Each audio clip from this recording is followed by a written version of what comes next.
July the 12th, 2020. Guys, you're looking at an article from this afternoon that's coming from Elias Murat via the mindunleashed.com. He's talking about there's a tsunami of evictions coming that could make 28 million Americans homeless this summer alone. And we are in the middle of the summer, guys. And what they're talking about is a lot of people last month could not pay rent or could not pay full rent. And we're talking about 32% of households.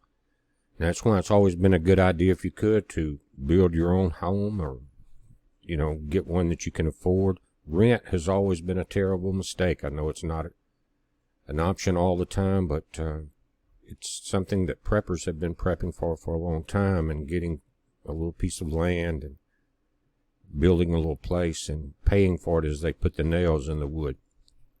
But everyone is not paying attention, and it's obvious here, and I know that a lot of people are going to be in trouble. So what we got again is, it says, with the pandemic continuing to sink its claws into the U.S., economic conditions have also failed to improve for millions of people. As a result, nearly 1/3 of the U.S. households, representing 32%, think about that, 1/3 of the nation, have still not made their full housing payments for the month of July, this month.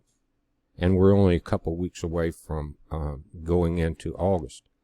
It says, this is from a survey from the online rental platform Apartment List. They keep up with it. And as they're saying here, with the public health experts warning people to continue to stay at home, guys, the second wave is way more than what it says on the surface. But they're continuing to stay at home. The slogan is taking on a perverse new meaning as humanitarian disaster looms for some 28 million people in the U.S. who are facing eviction and homelessness in the immediate future. Let's talk about something else. Now, we just saw a $10 trillion stimulus put into Paycheck Protection Program, things like that, right? Supposed to help a lot of people. We saw families get $2,000 to $3,000, $4,000, depending on how many kids. But then you see all the big businesses getting millions and millions of dollars. Some that employ a lot of people. I can understand it, but guys, it was a payoff to the elite. Dr. Phil's recording company got $7 million of our taxpayer money. He's already a millionaire. But what has happened? $10 trillion. It's unheard of. Socialism just took a large swipe into the U.S. What has happened, the middle class and the lower class, middle class, lower income has been completely wiped out. As we get into the summer, the U.S. will never be recognizable again as for what we have known it. $10 trillion. So how does the socialists work inside a country? They wipe out the lower and middle class. They loan money to the businesses that they cannot pay back because they're going to do a second round. That's what I'm saying. The second round is way more than what we think. But with the second round hitting the economy, many of these upper end people that got the money, the banks, Dr. Phil, whoever, restaurants, Robert De Niro, who hates Trump, got millions for his restaurant chain. Now the government will own all of that.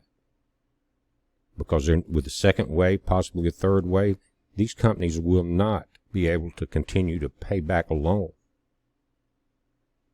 So we will see all the big businesses, the only ones that are surviving, being taken over by a government which could be run by either party very soon.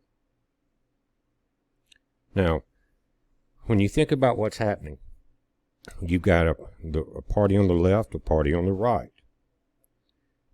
And there's a new world order coming, whether we like it or not. It's in the Bible. Jesus talks about it in Matthew, Mark, and Luke. A new government, a new world order is coming. And what the left and right are fighting for is not our freedom or our economic success, They're fighting over who will control the tax slaves. Do you understand what I'm saying? Who will control the New World Order? The New World Order's here. Our gates have been breached. The walls have been climbed. Now, they are fighting over who controls one thing, and it's what their image of, or their image of the New World Order will be, and on the left, what their image of the New World Order will be. We are insignificant. We will either stand in the way and get run over, or we will become tax slaves. And there's no way you can put a good light on that in no matter what path you look at, okay? But it says 19% of those surveyed were unable to make any housing payment in the first week of the month, while 13% paid a portion of the rent or mortgage. The numbers represent the grim fact that for 4 months now, a historically high amount of U.S. households have been unable to pay their housing bill, either on time or in full. It also represents an increase from 30% in June to 31% in July. According to Apartment List, those most likely to miss their payments were younger, low-income, or renters.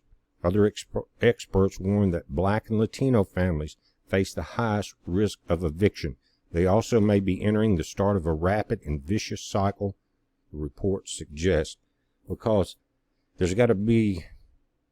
stuck between a rock and a hard place.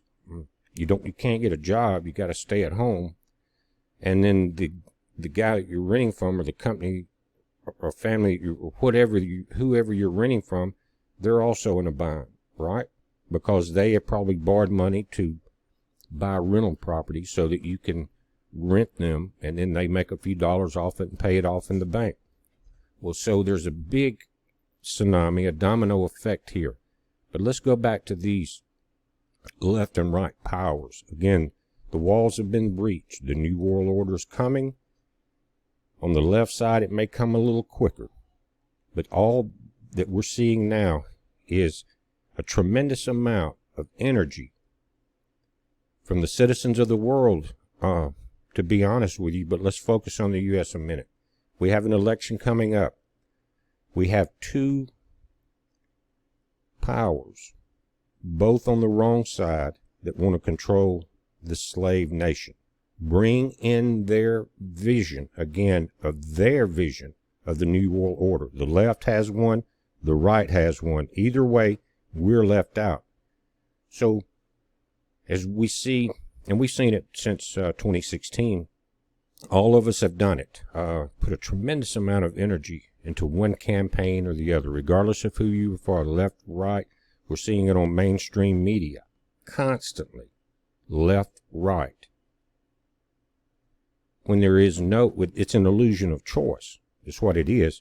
And so as we see this conflict continue, then what do? Guys, the time is short. The devil knows his time is short. That's why we're seeing this push. That's why our walls have been breached. It was set up a long time ago. So are you going to put a lot of energy into a doctrine for the left or a doctrine for the right and push that one? And are you going to leave out the most important one? The one that can save your soul? In other words, we know that who's in control of this world, and we're not of it. So as we look to push one side or the other, and you leave out Christ in the middle, then what you're doing in this last days, when Christ told us to look up and be aware of what's going on, when you could put all of that energy, either left or right, put it in the center.